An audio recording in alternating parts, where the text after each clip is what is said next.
आप सभी को गणतंत्र दिवस की बहुत बहुत शुभकामनाएं। जरा कमेंट में बताइएगा दो तीन क्वेश्चन। सबसे पहले यहाँ पर हम देखते हैं, काफी इंपॉर्टेंट क्वेश्चंस है।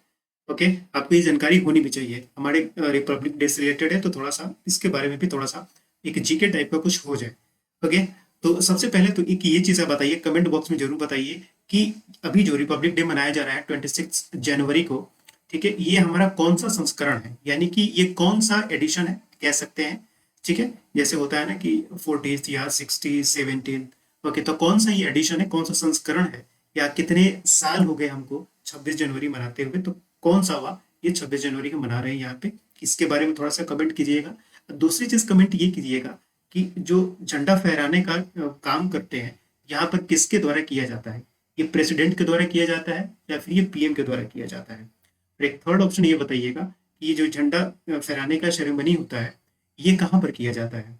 ठीक है, ये क्या लाल किला पर किया जाता है या फिर ये जो राजपथ है वहां पर किया जाता है। ठीक है, राजपथ यहाँ पे जहाँ पे आपको इंडिया गेट मिलेगा, राष्ट्रपति भवन और पार्लियामेंट मिलेगा, इसको हम राजपथ के नाम से जानते हैं।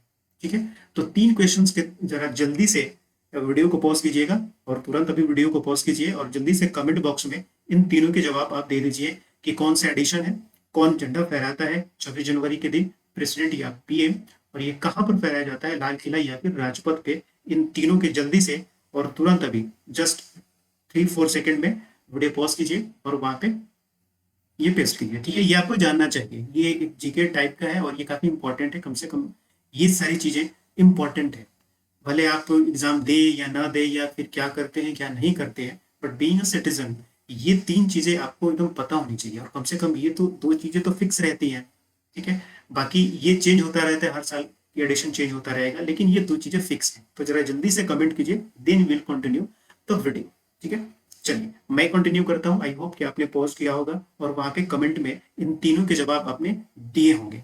अगर आपने कमेंट में तीनों के जवाब दिए होंगे तो अगली वीडियो जो बनाई जाएगी, अगली वीडियो जो आएगी उसमें आप लोगों के नाम भी लिया जाएगा यहाँ पे। ठीक है, तो बताया जाएगी किन्होंने किन्होंने वहां पे कमेंट किया हुआ है। चलिए, इससे ये भी हमें पता चलेगा कि हाँ ये लोग कमेंट किए हैं, दूसरों को भी पता चलेगा कि हाँ इन लोगों ने कमेंट किया हुआ है। चलिए नेक्स्ट बढ़ते हैं इस वीडियो में, और जो इस वीडियो का मोटो है वो यहाँ पर हम डिस्कस करने वाले हैं। जैसे कि आपने थंबनेल पर देखा होगा कि मोर देन 80% की एक्यूरेसी के साथ हम प्रीलिम्स में क्वेश्चंस को सॉल्व कर सकते हैं। ठीक है, मोर देन 80% का मतलब क्या, 80% का मतलब करीब कितना हो गया, 160 मार्क्स। ठीक है, 80% का मतलब 160 marks in prelims out of 200। मैं जीएस पेपर 1 की बात कर रहा हूँ, मैं सीसैट की बात नहीं कर रहा। ठीक है, जीएस पेपर 1 की। और मैंने एक साल तो यहाँ पर भी देखा था कि एक लड़का था, उसका प्रीलिम्स में 191 या 192 मार्क्स आया। सीसैट क्वालिफाइंग नहीं था उस समय, उसमें जीएस पेपर 1 और जीएस पेपर 2, ठीक है, इन दोनों का मिला के वहां पे मार्क्स आता था, तो उस केस में तो 200 से भी बहुत मार्क्स आते थे। ठीक है, लेकिन मैंने 145 मार्क्स तो मैंने खुद देखे हैं। ठीक है, 160 के आसपास मैंने भी देखे हैं जीएस पेपर 1 की बात की, जीएस पेपर 1 में। ठीक है, तो हम आज इस टॉपिक पर चर्चा करने वाले हैं कि किस तरीके से आप 80% तक की जो एक्यूरेसी है उसको आप मेंटेन कर सकते हैं। क्या ये मुश्किल है या फिर ये रॉकेट साइंस है? ये कोई रॉकेट साइंस नहीं है। देखिए, यूपीएससी जो सेलेक्ट होने वाले लोग होते हैं ना, वो ज्यादातर एवरेज स्टूडेंट होते हैं। एवरेज स्टूडेंट का मतलब जिनके मार्क्स 60 to 80% के आसपास में या 85% के आसपास में रहते हैं, ये ज्यादातर स्टूडेंट ऐसे ही होते हैं, एवरेज वाले। ठीक है, हाँ ये भी है कि 90 प्लस भी है, बट मोस्ट ऑफ द, अगर हम पूरा एक रिजल्ट देखें तो 60 to 80 85 होता है, और ये एवरेज स्टूडेंट की कैटेगरी में आता है। ठीक है, ये एवरेज होते हैं ऐसे मार्क्स लाने वाले। ठीक है, तो अब यहाँ पर बात ये आती है कि ये जो एवरेज कैटेगरी के स्टूडेंट्स हैं वो किस तरीके से फिर यूपीएससी क्रैक कर लेते हैं। इवन 95 प्लस या 90 प्लस लाने वाले लोगों के लिए भी कभी कभी मुश्किल हो जाते हैं। ओके, क्यों उनके लिए प्रॉब्लम्स क्रिएट हो जाती है, इन सारी चर्चा यहाँ पर हम करने वाले हैं। देखिए, बहुत बेसिक सी चीज है। ठीक है, अब वो बेसिक सी चीज है क्या, मैं आपको बताता हूँ। जैसे कि आप थंबनेल पे देखे होंगे या किस प्रोग्राम के अंदर यहाँ पर हम क्या करने वाले हैं, 2015 से 2022 तक। ठीक है, कितने साल हो गए, ये 8 साल। 2015 से 2022 तक ये 8 साल हो गए। 15 से 2020 6 साल हो गए, और उसके बाद 2021 से 22 8 साल। 8 साल के प्रीलिम्स का पेपर। ठीक है, 8 साल के प्रीलिम्स का पेपर टोटल कितने क्वेश्चन हो जाएंगे, 800 क्वेश्चन यहाँ पर हो जाते हैं, 800 क्वेश्चन। ठीक है, जीएस पेपर 1 की बात कर रहा हूं मैं। ठीक है, 800 क्वेश्चन की प्रैक्टिस, क्योंकि ये होता है ना कि हम यूपीएससी टाइप ऑफ इन्वायरमेंट और यूपीएससी टाइप ऑफ क्वेश्चन, दो चीजें होती हैं। यूपीएससी टाइप ऑफ इन्वायरमेंट और यूपीएससी टाइप ऑफ क्वेश्चन। अब इन्वायरमेंट तो आपको वहां पर मिलेगा जब आप यूपीएससी के एग्जाम में बैठे, ठीक है, तो वो तो बस एक ही बार होता है और वो यूपीएससी देता है, वो हम लोग नहीं करा सकते। ओके, क्योंकि वो रियल टाइम एग्जाम होता है जहाँ पर फेल और पास आपका करियर डिसाइड करता है। आप मॉक टेस्ट में बैठे हुए क्लास में बैठे हुए क्लास में कोई मॉक टेस्ट दे रहे हैं, आपको पता है, आपको माइंड को पता है कि वहां पर मॉक टेस्ट खराब हो गया एक, तो आपका करियर डिसाइड नहीं होगा। ओके, तो साइकोलॉजी वैसे तरीके से काम नहीं करती है। तो ये इन्वायरमेंट तो सिर्फ यूपीएससी दे सकता है, हम लोग नहीं दे सकते। क्वेश्चंस के बाद यूपीएससी टाइप ऑफ क्वेश्चन, जो उसका लेवल है उसका क्वेश्चन, ये भी कौन दे सकता है? जो भी कोई नहीं दे सकता, ये सिर्फ यूपीएससी ही दे सकता है। ठीक, तो इसकी तैयारी के लिए हम ये 8 साल का जो प्रीवियस ईयर का क्वेश्चन पेपर है उसको सॉल्व करेंगे। ठीक है, अभी हमने कम्युनिटी टैग पर भी एक इसके रिगार्डिंग कम्युनिटी यहाँ पर एक पोस्ट डाला हुआ था जिसमें मैंने कहा था कि फिफ्टी एटलीस्ट 50 कमेंट्स आएंगे। ठीक है, कैसे कमेंट्स? पॉजिटिव कमेंट्स जिनको चाहिए होगा, तभी हम लोग यहाँ पर ये कंटेंट लेके आने वाले हैं। देखिए, कंटेंट सारा तैयार है, ईच एंड एवरीथिंग सारी मटेरियल बन चुकी है। ठीक है, बस हमें लाइव क्लासेस लेना यहाँ पर स्टार्ट करना है। तो जब ही वो 50 कमेंट्स पॉजिटिव कमेंट्स पूरे हो जाएंगे, चाहे आप कम्युनिटी पोस्ट पे जाके कमेंट कीजिए या फिर इस वीडियो के नीचे कमेंट कीजिए, कहीं पर भी जिस दिन ये 50 पॉजिटिव कमेंट्स पूरे हो जाएंगे, ठीक है, उसके अगले दिन से ही आपकी क्लास स्टार्ट हो जाएगी, उसके अगले दिन से ही आपकी क्लास स्टार्ट हो जाएगी। और ये बिल्कुल फ्री ऑफ कॉस्ट है, जो यूट्यूब पर आएगी और ये लाइव होगा। ठीक है, और ये लाइव होगा, इसमें आपको तैयारी जो आपने की है, किस तरीके से आपको क्वेश्चन सॉल्व करने हैं, वो आपको कराया जाएगा। खुद आपको क्वेश्चन सॉल्व करने हैं। एक क्वेश्चन आएगा, वहां पे आपको टाइम मिलेगा 1 मिनट का, 1 मिनट, हाँ आप टाइम लीजिए, टाइमर वहां पे चलेगा। ठीक हो, और बिल्कुल वहीं पर आपको क्वेश्चन सॉल्व करना होगा और कमेंट में बताना होगा। ठीक है, तो ये चीज बिल्कुल हम इस तरीके से लेके आने वाले हैं। मैं आपको सामने बैठे रहूंगा, 1 मिनट का टाइम पूरा होगा, आई विल एक्सप्लेन क्वेश्चन। और इसमें सबसे बड़ी बात क्या है कि information and plus common sense, information and common sense. यकीन मानिए करीब 15 से 20 क्वेश्चन यूपीएससी में ऐसे होते हैं जिनको आप कॉमन सेंस से सॉल्व कर सकते हैं। इससे कॉमन सेंस से, और इसके अलावा कुछ कीवर्ड्स ऐसे होते हैं, कुछ कीवर्ड्स जिनका यूज करके हम अपनी अपरेशी को और बेहतर बना सकते हैं। अगर 20 क्वेश्चन आते हैं तो 20 क्वेश्चन में आप 15 क्वेश्चन आराम से सही कर सकते हैं, आराम से क्वेश्चन। अगर ये क्वेश्चन करीब 20 अगर आते हैं जो information on more about the common sense से सॉल्व होते हैं और कीवर्ड के बेसिस पे सॉल्व होते हैं, तो उसमें आप आराम से 15 क्वेश्चन आप आराम से सॉल्व कर सकते हैं, वो कहीं नहीं जाएगा। तो ये सारी चीजें हम वहां पे चर्चा करेंगे। ठीक, अब ये आपको बता दूं कि ये किस तरीके से ये पूरा का पूरा हम यहाँ पे करने वाले हैं।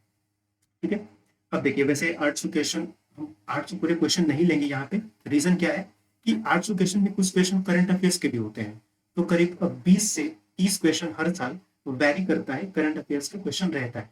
तो अब जो 4 साल 5 साल पहले 7 साल पहले करंट अफेयर्स आया हुआ है उसका कोई रिलेवेंट नहीं है। ठीक है, तो वैसे क्वेश्चन को हम लोग हटा देंगे वहां से। तो फिर भी मान लीजिए कि करीब 600 से 650 के आसपास में आपको यहाँ पे आराम से क्वेश्चन देखने को मिल जाएंगे। ठीक है, जो हम बिल्कुल स्टैटिक पोर्शन वाले करने वाले हैं। तो 600 से 650 एग्जैक्ट यूपीएससी वाले क्वेश्चन, ये बहुत बेनिफिशियल होगा। इस तरीके से पूरा ये हम करने वाले हैं। अब ऐसा नहीं है कि 10 दिन आएंगे तो 10 वीडियोस आएंगी और आपका इस तरीके से हो जाएगा, कोई फायदा नहीं है इससे। क्योंकि देखिए, यूट्यूब पर बहुत सारी वीडियोज हैं जिनमें प्रीवियस ईयर पेपर्स के बारे में वहाँ पे डिस्कशन किया गया है, उनको सॉल्व भी किया गया है। हमारा मोटो वो नहीं है, जो हम भी अगर उस वीडियो में शामिल हो जाएंगे तो फिर आपको फायदा क्या होगा? ठीक है, आपको फायदा होना चाहिए ना। मेरा भी मोटो वही है, आप भी यहाँ पर किस लिए आए? आपका भी मोटो यही है कि आपको फायदा होना चाहिए। अगर आपको फायदा नहीं हो तो मेरे यहाँ पर आने का और आपको यहाँ आने का कोई मतलब नहीं है। ठीक है, तो फायदा कैसे होगा, उसके लिए हमने एक पूरा फ्रेमवर्क बनाया होगा। देखिए, आज 26 जनवरी है, लगभग महीना जनवरी का खत्म हो चुका है। 2-3 महीने के बाद आपके 3 महीने के बाद आपके एग्जाम होंगे। ठीक है, अब यहाँ पर एक चीज तो मान के चलिए कि आपने कम से कम एटलीस्ट एक बार अपने पूरे सिलेबस को आपने पढ़ लिया है। एटलीस्ट वंस एक बार आपने पूरे सिलेबस को पढ़ लिया। मैं तो ये जरूर मान के चलूंगा, कोई भी मान के चलेगा, जब इस स्टेज पर जब आपका 3 महीने के बाद प्रीलिम्स का एग्जाम होगा। ठीक है, अगर आपने एक बार भी अभी सिलेबस कंप्लीट नहीं किया है, तब समझिए कि आप क्या है, रेड जोन में है। किस जोन में है? आप रेड जोन में है तो कहीं ना कहीं यूपीएससी 2023 आपके लिए थोड़ा सा मुश्किल हो सकता है। ठीक है, तो मैं ये मानूंगा कि कम से कम एक बार तो आपने पढ़ा ही हुआ है। मेरी रिस्पॉन्सिबिलिटी क्या है? मेरी रिस्पॉन्सिबिलिटी है आपको रिवीजन कराना। ठीक है, और ये जो 600 से 650 क्वेश्चन हैं, इनकी प्रैक्टिस कराना इन रियल टाइम। और रियल टाइम में लाइव पे आपको रहना है, कॉपी पेंसिल लेके या पेन लेके रहना है और सॉल्व करना है। ठीक है, अब देखिए कैसे हम इस सारी चीजों को, प्रैक्टिस और रिवीजन को यहाँ पर हम कंबाइन करने वाले हैं। ये यहाँ पर जो चीज है वो आपको बेनिफिशियल होने वाला है। रिवीजन कैसे? देखिए, पहले तो मैं ये बता दूं कि ये जो पूरा का पूरा क्वेश्चन होगा ये टॉपिक वाइज होगा। टॉपिक वाइज कहने का मतलब ये हुआ कि पहले हम एंशियंट हिस्ट्री हो गया, ये एक टॉपिक हो गया। तो इस पिछले 8 साल में जितने भी एंशियंट हिस्ट्री के क्वेश्चन आए हुए हैं ना, वो हम एक साथ करेंगे। उसी तरीके से मेडिवल हो गया, मॉडर्न हो गया एंड सो ऑन, बाकी जो सब्जेक्ट्स हो गए। तो इसी तरीके के इतने सालों में उस पर्टिकुलर टॉपिक में जितने क्वेश्चन आए हुए हैं वो सारा का सारा उस टॉपिक के अंदर में आए। तो सबसे पहले मैं एंशियंट, मेडिवल और मॉडर्न से स्टार्ट करूंगा। पहला दिन एंशियंट होगा, उसके बाद मेडिवल होगा, उसके बाद मॉडर्न होगा, दे एंड सो ऑन। मैं आपको धीरे धीरे बताता रहूंगा। लेकिन ये कैसे होगा? मान लीजिए फॉर एग्जाम्पल आज 26 जनवरी है। आज 26 जनवरी के दिन आपने क्या किया कि 50 कमेंट वाला जो ये हमने एक रखा है, कम से कम हमें भी एक वैलिडेशन चाहिए कि हाँ आप चाहते हैं, ये अगर आप आज कंप्लीट हो जाता है। ठीक है, तो 27 जनवरी को एक वीडियो आएगी। 27 जनवरी की वीडियो क्या आएगी कि हम 30 जनवरी को एंशियंट हिस्ट्री का यहाँ पर हम पेपर लेके आ देंगे। पिछले 8 साल के जो भी एंशियंट हिस्ट्री से क्वेश्चन आने वाले हैं वो पूरा का पूरा एक ही मॉडल में आए हुए हैं, एक ही मॉड्यूल में हम वहां पे लेके रखेंगे। क्यों 30 तारीख को? हम आपको कुछ टाइम देंगे, बीच में टाइम क्या देंगे? रिवीजन करने के लिए। ठीक है, तो 27 को, 28 को और 29, ये 3 दिन आपके पास टाइम होगा एंशियंट हिस्ट्री को रिवाइज करने का। उसी तरीके से 30 जनवरी को एंशियंट हिस्ट्री का हो जाएगा। उसके बाद अगेन आपको 3 दिन टाइम दिया जाएगा, किस लिए? कि थोड़ा सा जाके मेडिवल हिस्ट्री को रिवाइज कर लीजिए। तो 3 दिन मेडिवल हिस्ट्री हो जाएगा। तो 31, 1, 2, 2 तारीख को नाइट में हम वो टेस्ट भी कर लेंगे। ठीक है, मेडिवल उसी तरीके से मॉडर्न के लिए, तो मॉडर्न थोड़ा सा बड़ा है, थोड़ा सा मॉडर्न बड़ा है, उससे मेडिवल भी बहुत बड़ा है, लेकिन मॉडर्न को थोड़ा सा हम ज्यादा तवज्जो देते हैं। ठीक है, तो इसमें भी आपको 3 से 4 दिन का टाइम मिलेगा। तो उसी तरीके से हम प्लान कर रहे हैं कि आपका रिवीजन हो, क्योंकि देखिए अगर आपने एक बार पढ़ा है ना तो आपको बहुत सारी चीजें याद नहीं होंगी। ठीक है, और याद नहीं है उसके, और वैसे ही आप क्वेश्चन करने आ गए तो आप नहीं कर पाइएगा, आपको कंफ्यूजन होगा। ठीक है, आपको इन्फॉर्मेशन आप भूल गए होंगे। ओके, अगर याद भी हो गया होगा तो बहुत कुछ मिक्स हो गया होगा। तो वैसे केस में कोई फायदा नहीं होगा आपको, समझ रहे हैं ना? तो वैसे केस में आपको कोई फायदा नहीं होने वाला है यहाँ पे ये क्वेश्चन कराने। ठीक है, जब तक आप क्वेश्चन को सॉल्व नहीं करेंगे तब तक आपके अंदर वो कॉन्फिडेंस नहीं आएगा। और जब तक कॉन्फिडेंस नहीं आएगा ना तब तक आप नहीं एग्जाम निकाल सकते, कोई भी exam. It is not only about UPSC, एक एसएससी या फिर वांटेड टाइप का जो एग्जाम होता है ना, तो वो भी आप नहीं निकाल सकते। तो ये कॉन्फिडेंस बहुत जरूरी है, और कॉन्फिडेंस तभी आएगा जब आप क्वेश्चंस के सही आंसर्स आप बता पाए। उसके लिए जरूरी है कि जो आपने पढ़ा है ना उसका रिवीजन यहाँ पे हो। तो आप बताइएगा कमेंट करके कि ये सही हम लोग ने किया या नहीं। वैसे हमने अपने अकॉर्डिंग ये बेस्ट अप्रोच अपनाया है, और इस तरीके से पूरा का पूरा 25 से 30 दिन में, यानी कि पूरा पूरा फरवरी में इसको हम कंप्लीट करने वाले हैं। ठीक है, इसे हम पूरा फरवरी में कंप्लीट कर लेंगे ना तो कहीं की 2023 का जो प्रीलिम्स है वो 120 प्लस आपसे कहीं नहीं जाएगा। देखिए क्वेश्चन कहाँ से आते हैं, तो वही है। ऐसा नहीं है कि पिछले मॉडर्न हिस्ट्री में कोई क्वेश्चन अचानक out of the plenty, out of the book आ रहा है, वो कुछ नहीं है ऐसा।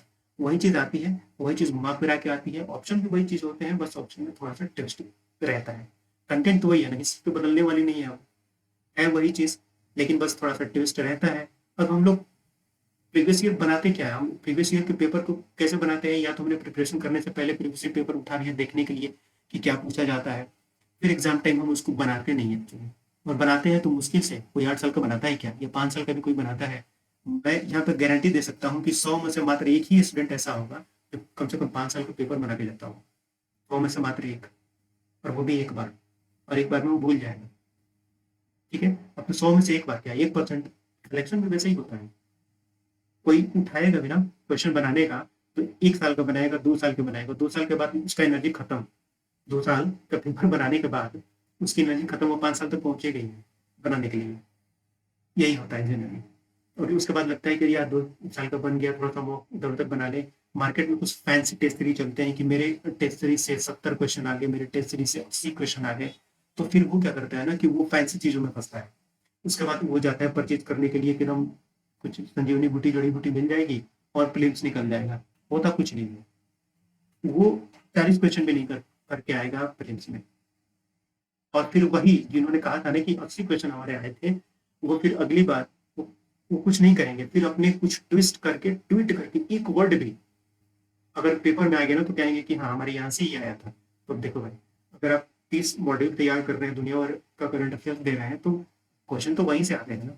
अब इसका मतलब ये थोड़ी ना है कि एक वर्ड या एक सेंटेंस आपसे उसमें लड़ गया तो आपकी मटेरियल से आ गया, ऐसा कुछ होता नहीं है। ठीक है, तो फैंसी चीजों के चक्कर में ये जनरली वो लोग होते हैं जो बिगनर होते हैं, या फिर वो होते हैं जो अब फ्रस्ट्रेट हो चुके हैं, मतलब बहुत साल उनका हो चुका है। देखिए, सक्सेस होने का बस एक ही तरीका है, 10 प्रोसेस। जब तक प्रोसेस का फॉलो नहीं कीजिएगा ना, सक्सेस आपके पास कभी पहुंचने वाली यहाँ पे नहीं है, कभी नहीं पहुंचेगी। आप 10 लगा दीजिए यूपीएससी की तैयारी में, 10 साल यूपीएससी की तैयारी कर लेगी, ये प्रोसेस को जब तक नहीं अपनाइएगा सक्सेस आपके पास नहीं आएगा। उसके बाद फिर रीजन क्या होता है कि हम अनलकी थे कि नहीं हो गया, इस बार यूपीएससी ने क्वेश्चन काफी ट्रिकी बना दिया, ठीक है, बहुत क्वेश्चन दे दिए। कहीं होता है ना हर साल जितने सीटें यूपीएससी निकालता है हर साल, वो सारा बुक होता है, सारे लोग सेलेक्ट होते हैं। आप क्यों नहीं हुए? सिर्फ आपके लिए ट्रिकी था, या फिर आप अनलकी थे, ठीक है, या फिर आप बहुत इस बार बहुत ज्यादा टफ क्वेश्चन आ गया था। You are not only one. जितने सीट आई है ना उतने लोगों का सिलेक्शन होता है। उन लोगों के लिए नहीं था क्या? उनके लिए भी था ना। तो क्यों उनके लिए नहीं था, आपके लिए टफ हो गया, अनलकी हो गया और ट्रिकी हो गया? क्योंकि इस बार यूपीएससी ने वहां से बहुत ज्यादा क्वेश्चन पूछ लिया था, मैंने एक्सपेक्ट नहीं किया था, काफी नहीं एक्सपेक्ट किया था। अब क्यों वहां पे बिल्कुल तुक्का मारने पे चले गए कि इस बार इकोनॉमी में ज्यादा क्वेश्चन पूछा गया था तो इकोनॉमी के ज्यादा पढ़ के जाएंगे, ज्योग्राफी में पूछा गया तो अगले साल ज्योग्राफी में ज्यादा पढ़ के जाएंगे। यूपीएससी फिर अगले साल कुछ और ट्रिक खेलता है, कभी करंट अफेयर दुनिया भर का दे देगा। ठीक है, तो वही होता है ना, यू शुड फॉलो और you must follow the process. इस प्रोसेस को फॉलो करना पड़ेगा। और मैं वही चाहता हूँ कि बहुत लोगों का यहाँ पर यूपीएससी 2023 के प्रीलिम्स में हो और मेंस के लिए तैयारी वो करे। ठीक है, तो ये हमने प्रोसेस यहाँ पे रखा हुआ है। मैंने कहा कि 26 जनवरी आज के दिन अगर ये टारगेट हमारा पूरा हो जाता है 50 कमेंट का, तो 27 तारीख की वीडियो आएगी और 30 तारीख से हम लोग ये स्टार्ट कर देंगे।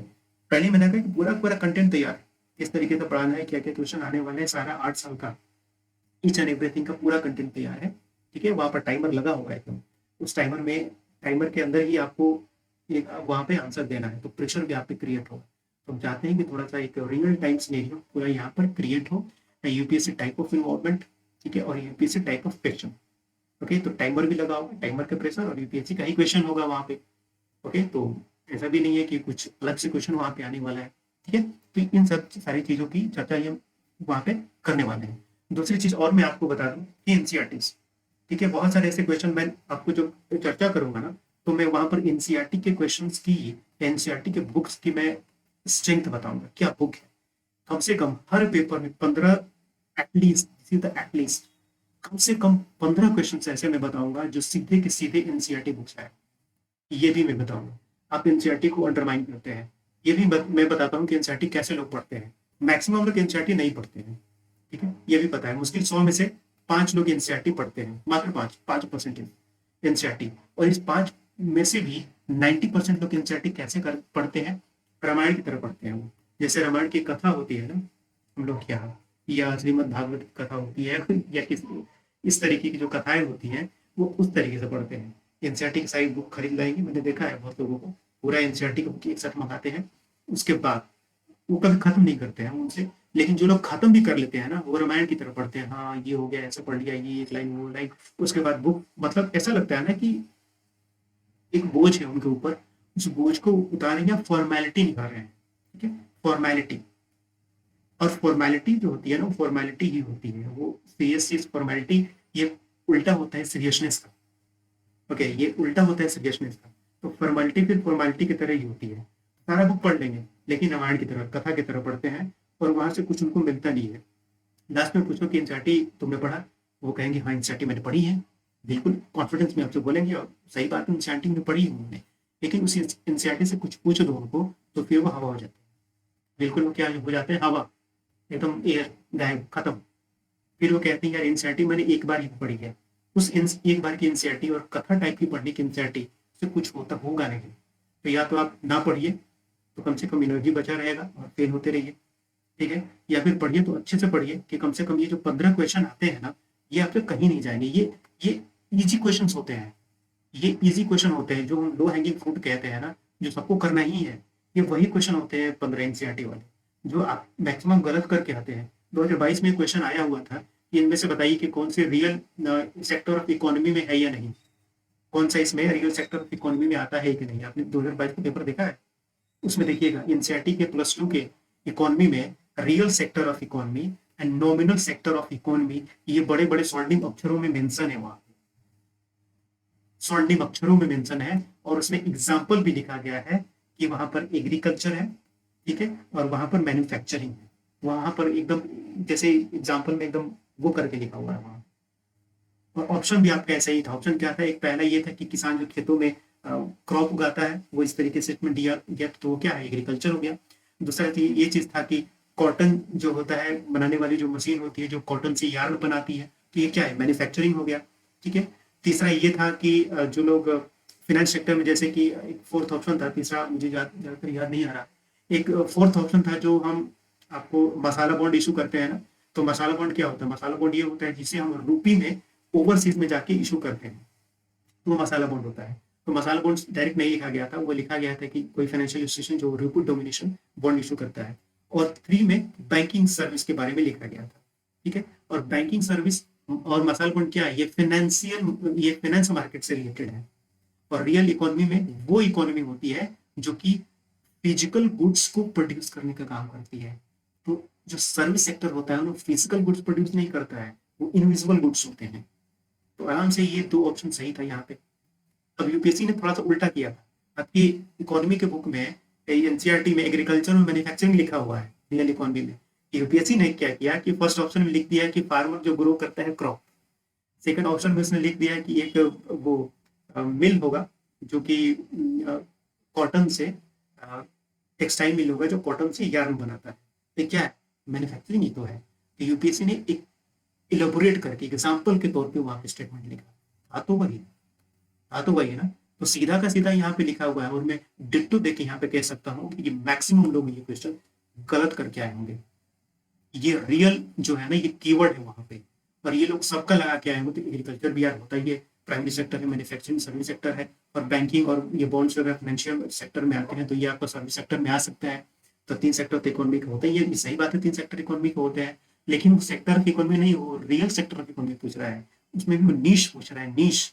ये सेक्टर ऑफ इकोनॉमी में 3 है ना, तो उसमें भी एक रियल सेक्टर ऑफ इकोनॉमी में घुस जाना है उसमें, वो पूछ रहा है। तो ये सब आसान क्वेश्चन होते हैं, ये सब आप करते बहुत सारे क्वेश्चन देखेंगे, बड़े ही होते हैं, बहुत सारे ऐसे क्वेश्चन आते हैं। तो एनसीईआरटी को सही से पढ़ लीजिएगा। अगर एनसीईआरटी में कोई तकलीफ हो रही है तो बताइएगा। साथ ही साथ हम लोग एनसीईआरटी के कोर्स भी लॉन्च कर देंगे, बहुत ही 500-1000 रुपए में, ठीक है। बाकी आपका ये फ्री ऑफ कॉस्ट है, जो भी हम क्वेश्चन करेंगे नहीं एकदम फ्री ऑफ कॉस्ट यूट्यूब पर लाइव होगा, डोंट वरी। हाँ, एनसीईआरटी में अगर इस तरह की कोई प्रॉब्लम है तो एनसीईआरटी हम आपकी इसके साथ साथ ही कर देंगे, तो साथ साथ ये कंप्लीट हो जाएगा। आपको रिक्वायरमेंट होगी तो इसके लिए भी कम से कम हमें 50 कमेंट चाहिए एनसीईआरटी के लिए भी, तभी नहीं तो फिर हमारे लिए फिर वो ये हो जाएगा ना कि कॉस्ट बेनिफिट हमारे लिए नहीं होगा, क्योंकि हमें बैकएंड में भी मैन पावर देना पड़ता है, इतनी सारी टीम है तो इसके लिए देना पड़ता है।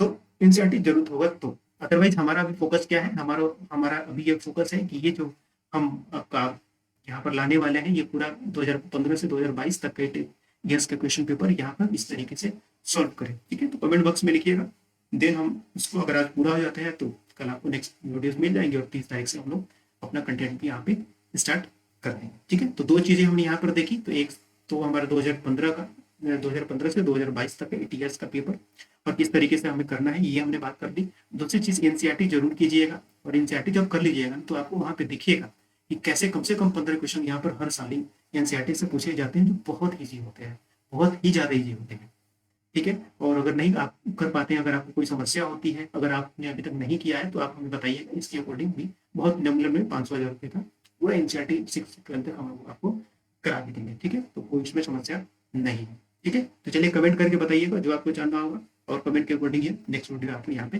मिलते हैं नेक्स्ट वीडियो में। Thank you.